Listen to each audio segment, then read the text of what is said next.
Bueno, primero para comenzar, cuando me dieron esta charla, pues pensé mucho en Camilo porque la utilidad en escenarios clínicos actualmente del ecocardiograma estrés es muy variada, por lo cual el tiempo pues no es suficiente como para alcanzar a abordar todos los temas.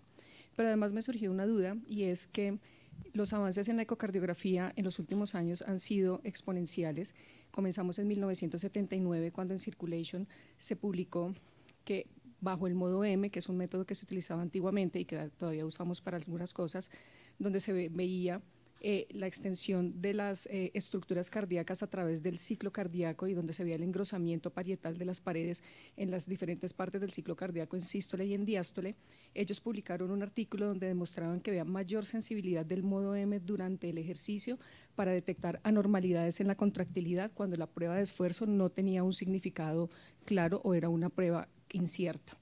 A partir de esto se comenzaron a valorar diferentes modalidades, se comenzaron a valorar medicamentos y es así como en 1985 y 1986 el grupo de Picano y el grupo de Liek en Bélgica comenzaron a demostrar que habían ciertos fármacos que podían sustituir el ejercicio y con esto se introdujo el dipiridamol y la dobutamina, medicamentos que todavía usamos actualmente. Pero en 1984, uno de los padres de la ecocardiografía, que es el doctor Feigenbaum, permitió o hizo posible la digitalización de las imágenes. Con esta digitalización ha sido posible avanzar un montón en tecnología, en ecocardiografía, en cuantificación por Doppler tisular, por strain bidimensional, medición de mecánicas ventriculares, medición de reserva coronaria y reserva contráctil, que son muy importantes para nuestro ecocardiograma estrés. Y es por esto que hemos logrado pasar de esto, que fue el primer aparato de ecocardiografía, donde se basaba únicamente en fonocardiografía en modo M, a tener máquinas como las que tenemos actualmente, con resolución de imágenes Ultra HD, con mediciones bidimensionales y tridimensionales, y en los últimos años con transductores de bolsillo que lo que nos van a permitir es, por ahora, imágenes bidimensionales, pero que probablemente en un futuro cercano nos va a permitir la misma tecnología que tenemos en aparatos más grandes. Si vamos a comenzar a hablar del ecocardiograma estrés, lo tenemos que definir y es una técnica que estudia el comportamiento del corazón ante una situación de aumento de estrés. Este estrés se puede ver catalogado por ejercicio o por medio de un fármaco que ya se los mencioné y va a permitir observar si el corazón recibe un suficiente flujo sanguíneo y va a permitir también el correcto funcionamiento de las válvulas cardíacas. Fíjense que aquí no solamente estamos hablando de isquemia, también estamos hablando de flujo valvular, por lo cual en los últimos años se han creado protocolos para definir severidad de valvulopatías y para poder definir el tratamiento de las mismas. La ecocardiografía de estrés va a ser una herramienta que es diagnóstica y pronóstica. Como les dije, en enfermedad coronaria es su uso más amplio conocido, pero en enfermedades no isquémicas, que es también en lo que vamos a centrar esta charla, ha sido muy importante los avances. Muchísimas fortalezas como la óptima relación costo-efectividad, la ausencia de invasividad, no tiene radiación y está cada día más disponible en todos los servicios para poderlo realizar. También tenemos que tener en cuenta que tiene contraindicaciones absolutas y contraindicaciones relativas, que aunque no son muy frecuentes, sí debemos tenerlos en cuenta a la hora de poder definir qué pacientes van a ir a este tipo de exámenes. Si hablamos de las contraindicaciones, así como lo dijo Camilo, probablemente son parecidas a las de la prueba de esfuerzo. Entonces tenemos un paciente que haya tenido un infarto agudo de miocardio en los primeros 3 días, pacientes que tengan angina inestable, arritmias cardíacas que no estén controladas y en este punto en los pacientes que tengan una estenosis aórtica severa sintomática. Pero en este grupo vamos a excluir los pacientes que tienen una estenosis aórtica de bajo flujo y bajo gradiente, como les voy a mencionar más adelante. Hay razones para determinar otros tipos de severidad y pronóstico en este tipo de pacientes y tiempo de cirugía. Los pacientes también que tienen una falla cardíaca aguda no controlada, miocarditis o pericarditis aguda, como lo dijo Camilo también, tensiones mayor de 200, 110, no iniciamos el examen. En pacientes con, obviamente, crisis hipertensivas, endocarditis, los pacientes que no pueden realizar ejercicio, aunque se les puede ofrecer protocolos farmacológicos, pacientes que tienen embolismos pulmonares o cardiomiopatías hipertróficas obstructivas ya diagnosticadas. Estos pacientes que tienen gradientes altos no deberíamos realizarle un ecocardiograma estrés.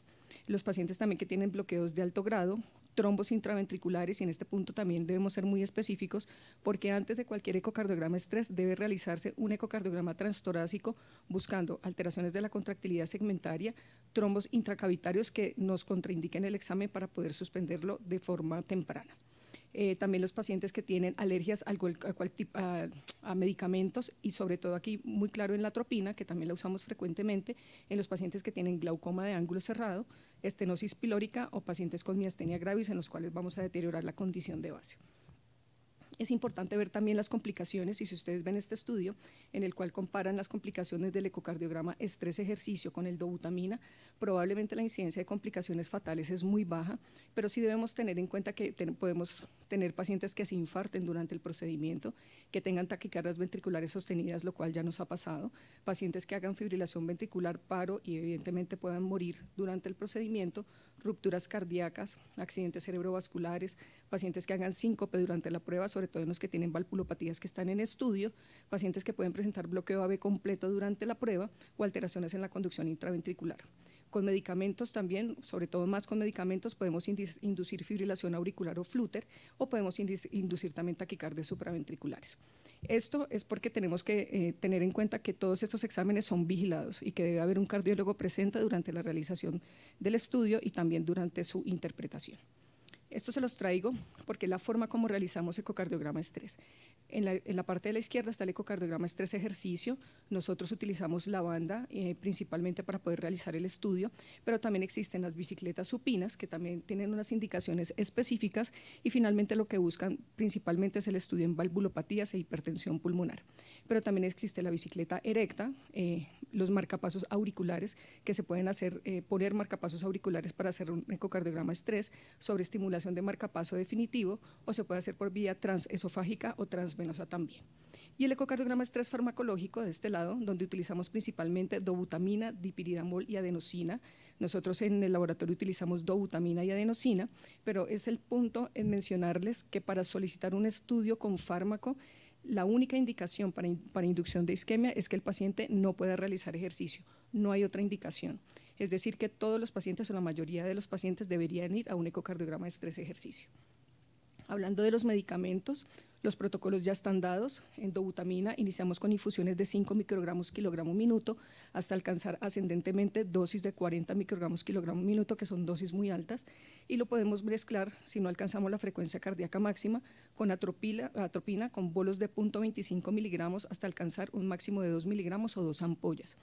Tenemos que tener en cuenta es decirle a los pacientes qué pueden sentir con estas dosis de medicamentos. Lo más frecuente son náuseas, palpitaciones, obviamente que se pongan hipertensos o hipotensos también por vasodilatación, dolor torácico, boca seca, y entre todos estos efectos adversos, el paciente debe conocerlos para que podamos llevar muy bien el examen.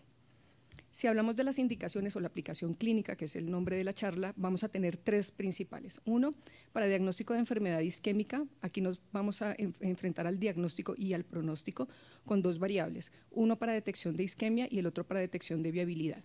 En enfermedades valvulares, la mejor evidencia está en el estudio de la estenosis aórtica de bajo flujo y de bajo gradiente, pero con menos evidencia, pero que también se realiza actualmente para estudio de insuficiencia mitral, estenosis mitral, para estudio de válvulas protésicas, enfermedad multivalvular o enfermedades mixtas. Y en las cardiomiopatías está muy bien estructurada la evidencia en la cardiomiopatía dilatada para determinar reserva contráctil, con menos evidencia el diagnóstico de cardiomiopatía hipertrófica obstructiva y también para el diagnóstico de insuficiencia cardíaca con fracción de eyección preservada. En estos pacientes con falla cardíaca es muy importante valorar la función diastólica en ejercicio, sobre todo cuando en reposo se tenga la duda de las presiones de llenado o todos los criterios no sean diagnósticos para disfunción diastólica. Comenzando con enfermedad isquémica, que era la primera parte que teníamos, es lo que más hacemos principalmente. Yo creo que el 85-90% de las pruebas que hacemos en nuestro laboratorio son para detección de isquemia. Tiene ventajas y es que obviamente no es invasivo, es de bajo costo respecto a otras modalidades, es muy versátil, es ampliamente disponible y también, como les decía antes, no tiene ninguna exposición a radiación. ¿Cuáles son las indicaciones? Primero, diagnosticar enfermedad coronaria, pero ojo aquí porque es para los pacientes que tienen probabilidad pretest intermedia, no para los pacientes con probabilidad pretest baja y tampoco alta. En los pacientes que tienen un dolor torácico agudo, en donde no hay cambios electrocardiográficos y los biomarcadores están negativos, pero también aquí es en los pacientes que tienen un riesgo intermedio.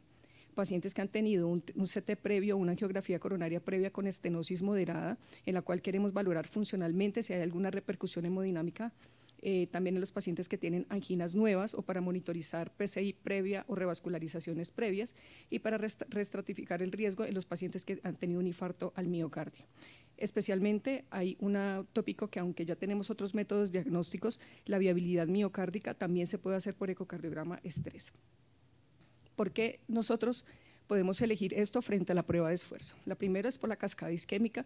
Esta cascada isquémica, como ustedes la conocen, es esta secuencia de eventos que ocurren que son progresivos y que van a comenzar con la anormalidad de la perfusión, luego seguido de disfunción diastólica y anormalidades del strain como técnica nueva, y estos tres los podríamos evaluar por ecocardiografía estrés.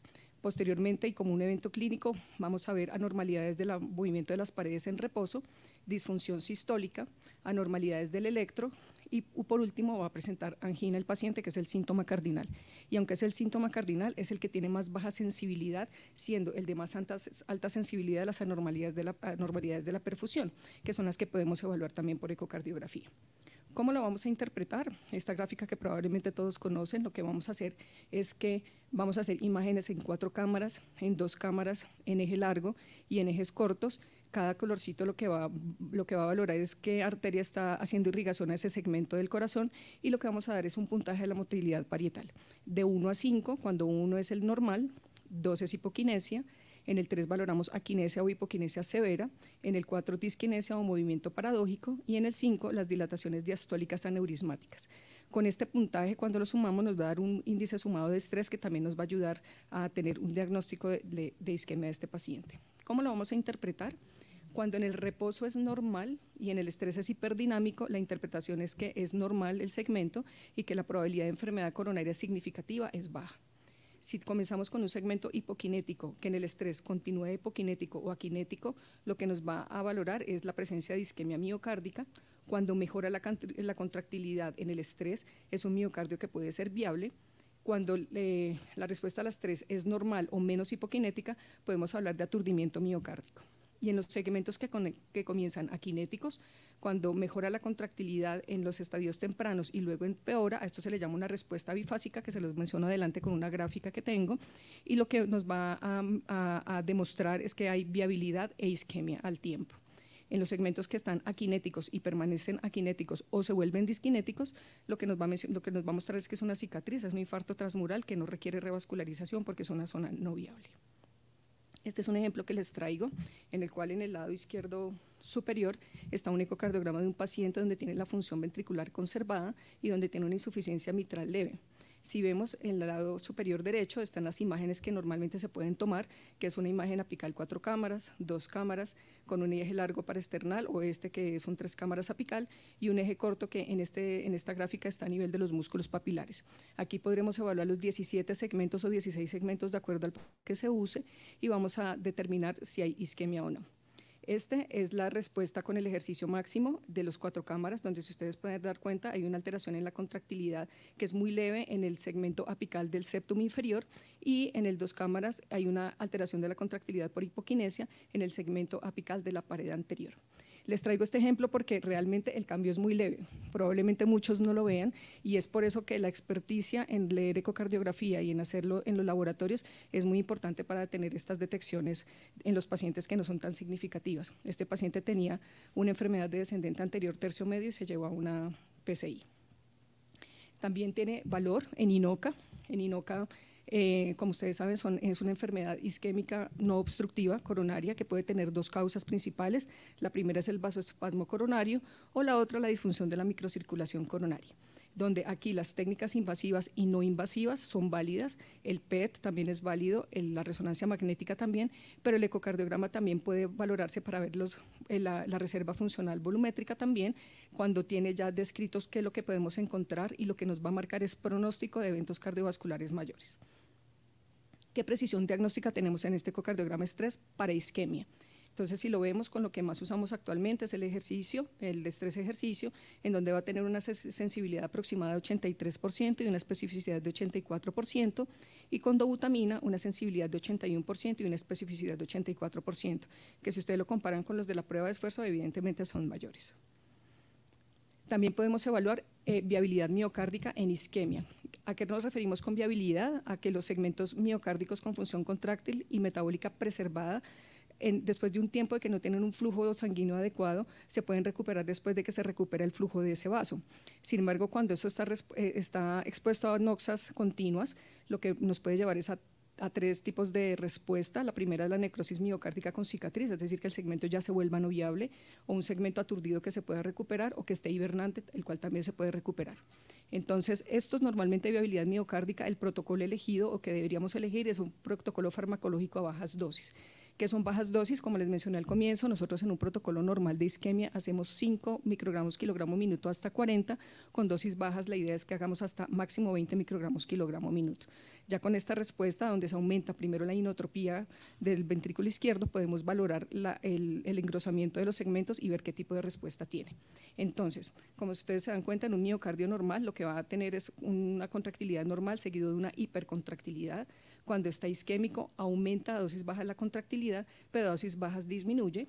En el miocardio viable, comenzamos de hipoquinesia severa o aquinesia, en dosis bajas pueden mejorar un poco la contractilidad y se mantiene con dosis altas, pero fíjense lo que pasa en miocardio viable, que es la respuesta bifásica que les mencionaba, donde comenzamos con hipoquinesia severa o aquinesia, en dosis bajas pueden mejorar un poco la contractilidad, pero en dosis altas nuevamente vuelve al estado basal. Es muy importante tenerlo en cuenta y tener, digamos que en cuenta los pequeños cambios, porque finalmente esto sí habla de viabilidad miocárdica y cambio en el tratamiento del paciente. Es lo mismo que les mostraba, sino que estas se las traigo es porque con dosis bajas de dobutamina vamos a evaluar viabilidad y con dosis pico podemos evaluar isquemia, es decir que los dos protocolos los podemos hacer, cada respuesta está bien determinada para saber qué miocardio es viable y qué miocardio es no viable. También podemos utilizar técnicas nuevas de torsión miocárdica para detección de viabilidad, y para esto hay un punto de corte en el strain longitudinal global de menos 12%.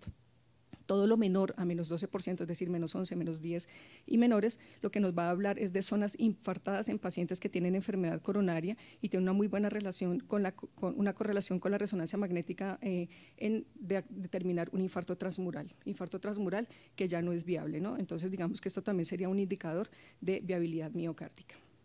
Esto hablando únicamente de isquemia, que es lo que más hacemos. Pero si hablamos de ecocardiograma estrés no isquémico, tenemos ciertas variables que tenemos que ver. Entonces, la primera es el ecocardiograma estrés diastólico, no lo realizamos tan frecuentemente, pero su objetivo es evaluar la función diastólica y el incremento de las presiones de llenado durante el ejercicio. Se utiliza para los pacientes que tienen sospecha de insuficiencia cardíaca con fracción de eyección preservada, en la cual el ecocardiograma basal no es diagnóstico para disfunción diastólica y los péptidos tampoco son concluyentes. En los pacientes que tienen una probabilidad intermedia por score de 2 a 4, pacientes que tienen disnea en ejercicio, disnea en reposo sin una causa justa y que tengan factores de riesgo para disfunción diastólica, como los conocidos, que son edad, hipertensión arterial, obesidad, diabetes mellitus y estilo de vida sedentario. En estos casos, la modalidad que deberíamos escoger es el ecocardiograma estrés dobutamina.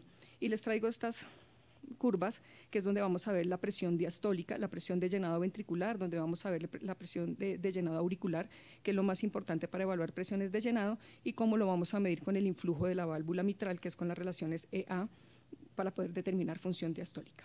Entonces, le traigo estos dos ejemplos para que veamos cómo es el protocolo que podemos seguir para evaluar función diastólica. Del lado izquierdo superior es en reposo, y lo primero que deberíamos hacer es que cuando la función diastólica está dudosa, como en este caso donde tiene los tisulares que están levemente elevados, la presión de la insuficiencia tricuspidia, la velocidad pico de la insuficiencia tricuspidia es alta, pero necesitamos saber si eleva o no, y también podemos tomar el BTI del tracto de salida del ventrículo izquierdo, también buscando valorar gasto cardíaco, volumen sistólico y todos estos indicadores que nos pueden ayudar. Y en una elevación pasiva de miembros inferiores, que es la primera cosa que podemos evaluar para disfunción diastólica, podemos ver cómo cambian las curvas, cómo cambia la relación E', cómo aumenta la velocidad pico de la insuficiencia tricuspidia y cómo se mantiene el gasto cardíaco o por lo menos el BTI del tracto de salida del ventrículo izquierdo.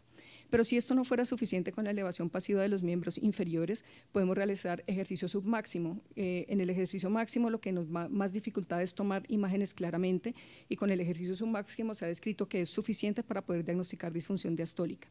Vamos a tomar exactamente las mismas medidas, que es la relación EA de diástole, de influjo mitral, los Doppler tisular, la insuficiencia tricuspidia para medir la velocidad pico de insuficiencia y el BTI del tracto de salida como un marcador hemodinámico. ¿Qué pasa? Que cuando un ecocardiograma estrés está positiva va a tener un valor altamente predictivo de desarrollar eventos futuros relacionados con falla cardíaca, y estos son hospitalización, muerte, deterioro de clase funcional o también deterioro de la fracción de eyección progresiva y a futuro. Esto es como un flujograma donde nos muestra cuáles son los valores que nosotros debemos tener en cuenta para tener disfunción diastólica. Es más o menos todo lo que les dije, pero aquí están descritos con números, que son los números, los puntos de corte que debemos tener en cuenta para disfunción diastólica. Este ecocardiograma estrés de función diastólica también se puede realizar en bicicleta. De hecho, es preferible realizarlo en bicicleta porque finalmente la toma de imágenes es mucho más tranquila, es más fácil de hacer y tiene una mejor, la optimización de la imagen es mejor. ¿Qué otra ventaja tiene hacerlo en bicicleta supina? Es que podemos tomar imágenes en reposo, en estadios tempranos, en pico y en recuperación temprana.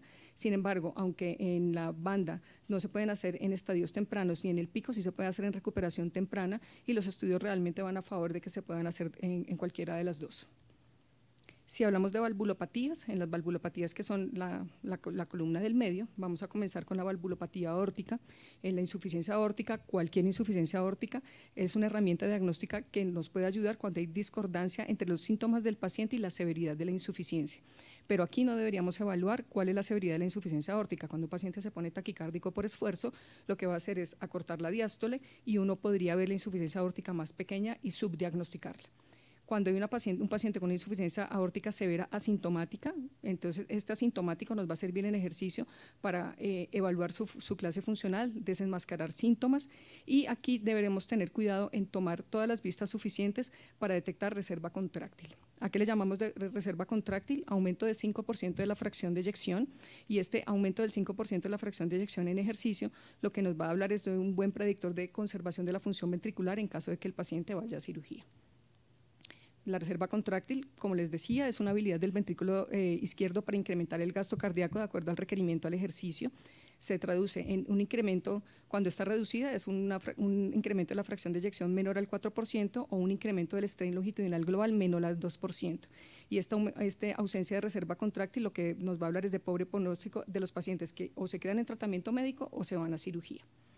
Si hablamos de insuficiencia aórtica no severa sintomática, nos va a servir el ecocardiograma para buscar otras causas, mirar si es realmente que es severa o no severa, y si no es severa, mirar si puede ser por inducción de isquemia, que tenga otro tipo de patología, si es por disfunción diastólica que tiene síntomas, si tiene una insuficiencia mitral significativa concomitante que nos hable de estos síntomas, o valorar la presión pulmonar en reposo y en ejercicio, que también es un marcador importante de síntomas en el paciente.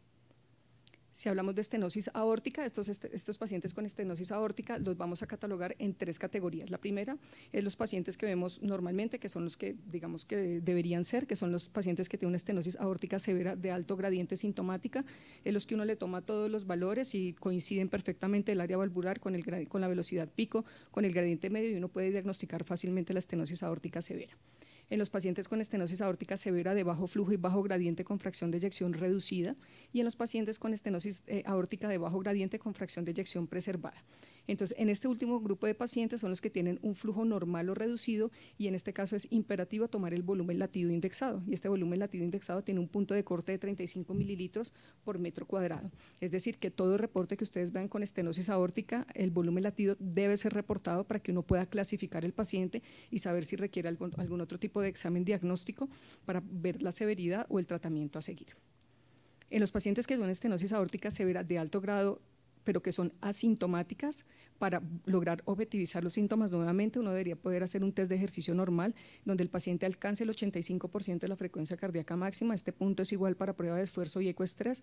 Nosotros decimos ecoestrés máximo a partir del 85% de la frecuencia cardíaca máxima, y nuestra sensibilidad se reduce casi a la de la prueba de esfuerzo cuando uno toma imágenes por debajo del 85% de la frecuencia cardíaca máxima. Es decir, que si tenemos una sensibilidad de 84%, cuando lo tomamos por debajo las imágenes iniciales del 85%, la sensibilidad se reduce casi al 55-60%. Los protocolos en este lado en bicicleta son recomendados, y es también por la facilidad de toma de imágenes. Las imágenes quedan menos movidas, menos vibradas, no tenemos la interferencia de pulmón cuando el paciente está haciendo ejercicio, y lo que esperamos ver es una respuesta normal al ejercicio. Los síntomas cardíacos que debemos estar pendientes y que son los que constituyen estado de alerta es la angina, el mareo, el síncope y el presíncope, que haya una infradesnivel del segmento ST mayor a 2 milímetros, o que haya una caída o aumento de menos de 20 milímetros de mercurio de la presión arterial sistólica durante el ejercicio. Estos indicadores son de mal pronóstico. También son de pobre pronóstico cuando el gradiente aórtico aumenta más de 20 milímetros de mercurio, el gradiente medio, hay un aumento en 3.8 veces el riesgo de eventos cardiovasculares, cuando la presión sistólica pulmonar aumenta más de 60 milímetros de mercurio, 2 veces más de riesgo de eventos cardíacos a 3 años de seguimiento, y el deterioro de la función ventricular izquierda o aumento de menos del 5% de la fracción de eyección por sí misma es un indicador de mal pronóstico. Si hablamos de la estenosis aórtica severa con fracción de eyección reducida, en estos casos, para poder valorar si es una estenosis verdadera o una pseudoestenosis, lo que deberíamos hacer es un ecocardiograma estrés-dobutamina con bajas dosis. Aquí que podemos evaluar el flujo de reserva del ventrículo izquierdo y diferenciar las que ya les dije. Todo ecocardiograma en estos tipos de pacientes debe reportar un área valvular aórtica, un volumen latido, los gradientes transaórticos, y en un caso de una estenosis aórtica severa verdadera va a haber un incremento de la velocidad máxima a mayor de 4 metros sobre segundo con un área valvular menor a 1. Y esto puede ser durante cualquier momento del estudio. Si lo hizo con dosis bajas ya se debe reportar severa, si lo hizo con dosis altas también ya se debe reportar severa. Y las pseudoseveras es cuando va a haber un incremento del área valvular mayor a 1 o cuando el gradiente medio no tiene un cambio significativo. Cambio significativo es que no tenga cambio menor a 20 milímetros de mercurio. Y este es un ejemplo de una estenosis aórtica severa. Si ustedes se fijan, este paciente tiene un ecocardiograma basal con una fracción de eyección del 40% y un volumen sistólico indexado de 25, por lo cual ya le habíamos catalogado de bajo flujo. El área valvular le dio 0.6, cuando le ponemos dosis bajas de dobutamina, la fracción de eyección aumenta de 40 a 50, mejora el volumen sistólico y el área valvular no tiene un cambio significativo y es menor a 1, por lo cual podemos decir que el paciente tiene una estenosis aórtica severa verdadera. Si hablamos de la estenosis aórtica de bajo gradiente con fracción de eyección preservada, dos tipos de pacientes, la estenosis aórtica severa paradójica, en donde el flujo es bajo y el gradiente es bajo, y en la estenosis aórtica de flujo normal, donde el volumen sistólico es normal, es decir, el flujo es normal, pero el gradiente medio es bajo, por lo cual no se puede catalogar. Esto se puede presentar hasta en un tercio de los pacientes que tienen una estenosis aórtica pseudosevera, y normalmente estos pacientes o tienen una estenosis aórtica moderada o tienen otra enfermedad concomitante que deberíamos evaluar isquemia también para ver si tienen isquemia asociada o donde la complacencia de la válvula aórtica es muy pobre y por eso realmente no dan los gradientes indicados. Si lo ponemos dentro de un flujograma, este es el que yo pondría y es donde se pueden catalogar desde asintomáticos con bajo flujo, bajo gradiente, alto gradiente, y donde de acuerdo a la reserva de flujo, es decir, el cambio en el volumen sistólico, si es menor a 20% o mayor a 20%, podemos catalogarlos y de acuerdo a este flujograma medir nuevamente el gradiente medio y el área valvular y así calcular calcular el área valvular y definir si tiene una estenosis aórtica verdaderamente severa o una pseudosevera para poder definir el tratamiento del paciente. En la valvulopatía mitral, y en esto no me va a demorar mucho porque en esto la evidencia es mucho más baja, en pacientes con estenosis mitral moderada severa sintomática, nuevamente la discrepancia entre la severidad y los síntomas, pero pues tenemos que tener presente cuando aumenta mucho la presión sistólica pulmonar, es decir, a mayor de 60 milímetros de mercurio, o cuando la aurícula izquierda aumenta su tamaño y el síntoma cardinal es disnea y lo presenta durante el esfuerzo, esto es un indicador de mal pronóstico.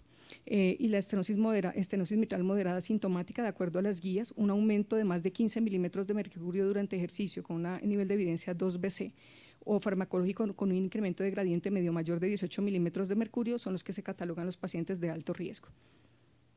En insuficiencia mitral, las guías AHA 2020 recomiendan hacer un test de ejercicio con un nivel de evidencia 2AB para evaluar los cambios hemodinámicos durante el ejercicio y para ver si existen también discrepancias entre los síntomas y la enfermedad en la insuficiencia mitral. Aquí no se mencionan los parámetros que uno debería tener en cuenta, el punto de corte, pero ellos sí mencionan que provocar síntomas durante la bicicleta supina se asocia a mal pronóstico de eventos adversos previo o con cirugía. Y también cuando cambia la severidad de la insuficiencia mitral en ejercicio, cuando cambia el EROA mayor a 13 milímetros cuadrados o cuando se aumenta el volumen regurgitante más de 18 mililitros, también, y hay síntomas, también se considera un indicador de mal pronóstico. Normalmente estos protocolos de insuficiencia mitral se deberían realizar en bicicleta supina. Esto es otro ejemplo, es un paciente que tiene un prolapso de la válvula mitral, de uno de los festones, en donde hay aumento por color de la insuficiencia mitral y si ustedes ven la velocidad pico de la insuficiencia tricuspidea en el basal era baja con una probabilidad baja de hipertensión pulmonar y cuando se vuelve a tomar en ejercicio aumenta casi a 4 metros sobre segundo, es decir, más de 60 milímetros de mercurio, lo que son indicadores de mal pronóstico. Entonces aquí, como ven, la evidencia es débil, ya están catalogados todos los parámetros de presión sistólica pulmonar, de aumento de la fracción de eyección, de reserva contráctil, que debemos tener en cuenta al reportar el examen para que el cardiólogo clínico pueda tomar una decisión acertada con este paciente. Lo podemos realizar también en válvulas protésicas, y en válvulas protésicas aórticas o mitrales lo que vamos a evaluar son los cambios hemodinámicos durante el ejercicio a través del flujo transvalvular. También podemos detectar isquemia si es que la válvula pensamos que está normal y los síntomas del paciente no corresponden, y lo podemos hacer o en bicicleta graduada, que sería la bicicleta supina, o en estrés en banda, cualquiera de los dos. ¿Qué indicaciones? En los pacientes que uno ve que tienen gradientes altos transvalvulares, en las aórticas más de 20 a 40 milímetros de mercurio, y en las válvulas mitrales entre 5 a 10 de gradiente medio, o en los pacientes que tienen reparo valvular mayor a 3 milímetros de mercurio. Entonces, cuando uno ve un incremento desproporcionado entre estos valores, que serían más de 20 milímetros de mercurio para prótesis aórticas y más de 10 a 12 para prótesis mitrales, se puede sugerir que el paciente tiene una estenosis valvular o un mismatch de la prótesis paciente. ¿Para qué nos sirve? Pues para evaluar los síntomas. También aquí la presión pulmonar es importante, detectar hipertensión pulmonar en ejercicio con un valor de corte mayor a 60 milímetros de mercurio, sin que tenga otra enfermedad concomitante, y este gradiente, esto más el gradiente medio, nos puede ayudar a tomar una decisión en el paciente si requiere algún procedimiento sobre su válvula.